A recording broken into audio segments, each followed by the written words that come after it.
Hey everyone, welcome back. Ever catch yourself wondering about the hidden mechanics behind our everyday transactions? Well, in today's explainer, we're diving into some truly fascinating data to decode the psychology of the deal. We're going to uncover those invisible forces at play whenever we shop or negotiate, and honestly, you might never look at a price tag the same way again.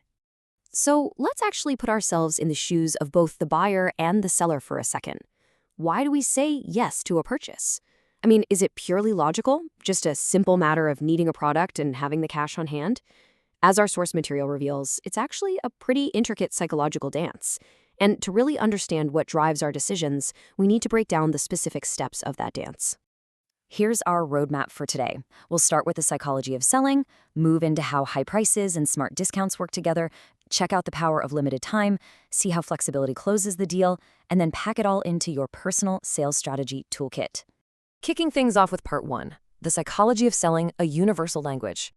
And what's super interesting here is that whether you're looking at the original traditional Chinese text or the English translation, the human reaction is exactly the same. We are universally wired to respond to these cues.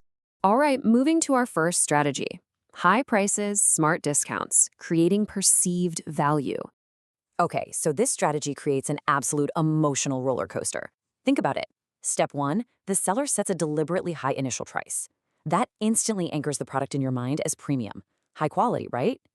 Then, step two, they hit you with a sudden discount. Psychologically, you swing completely from hesitation straight into the thrilling relief of scoring a massive bargain.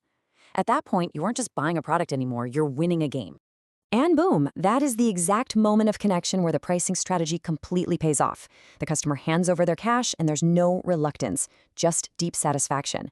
Because of that smart discount strategy, they feel like they straight up won the negotiation and are walking away with just incredible, outsized value. Next up, we shift gears from perceived value to the sheer pressure of time with the power of limited time, forcing the decision. We have all seen those classic retail tags, you know the ones. But with this strategy, the seller actually transforms a simple tag into a ticking clock. By taking a great deal, like a steep discount or a special free gift, and tying it to a strict deadline, they essentially put an expiration date on your opportunity. Normally, buying is pretty relaxed, right? You take your time, weigh the pros and cons, maybe sleep on it, but introduce a limited time offer, and suddenly it's a whole different ballgame. It creates this powerful sense of urgency. The source material specifically highlights this as the fear of missing out. Have you ever felt that sudden, undeniable panic that you're going to miss a great deal? That rush of adrenaline completely overrides your chill buying habits and absolutely forces a rapid decision. Which brings us to our third act. Flexibility closes the deal, the art of adjustment. This is all about what happens when that initial pitch doesn't automatically get a yes.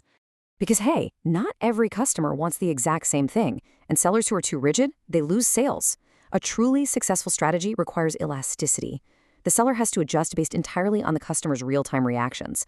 They might tweak the package to fit a tighter budget, offer small trial options to lower the risk, or even throw in entirely new choices. Changing the parameters on the fly like that removes the friction and keeps the whole conversation moving forward. And actually, it's not just some logistical trick about changing payment terms. It's a massive psychological lever. When a seller adjusts their offering specifically for you, it makes you feel uniquely valued. You feel heard. And when a customer feels respected, their defenses just naturally drop. It makes it significantly easier to comfortably say yes to the purchase. Turns out, respect is a phenomenal closing tool. All right, let's pull all of this together with your sales strategy toolkit, the recap. We've covered some really fascinating psychological ground, and these three strategies form a super effective sequential framework. Strategy one is all about attraction, using high prices as an anchor and discounts to give you the thrill of the deal. Strategy two layers on the urgency, using that ticking clock to force you off the fence.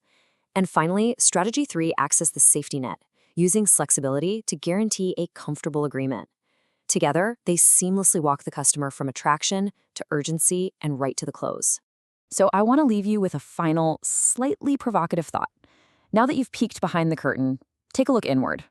Which of these three strategies works best on you? Are you an absolute sucker for a massive discount? Does a ticking clock make you panic buy? Or does a highly customized, flexible package win your loyalty? Definitely something to ponder the next time you find yourself agreeing to a seemingly unmissable deal. Thanks so much for joining me for this explainer. Stay focused, keep learning, and I'll catch you next time.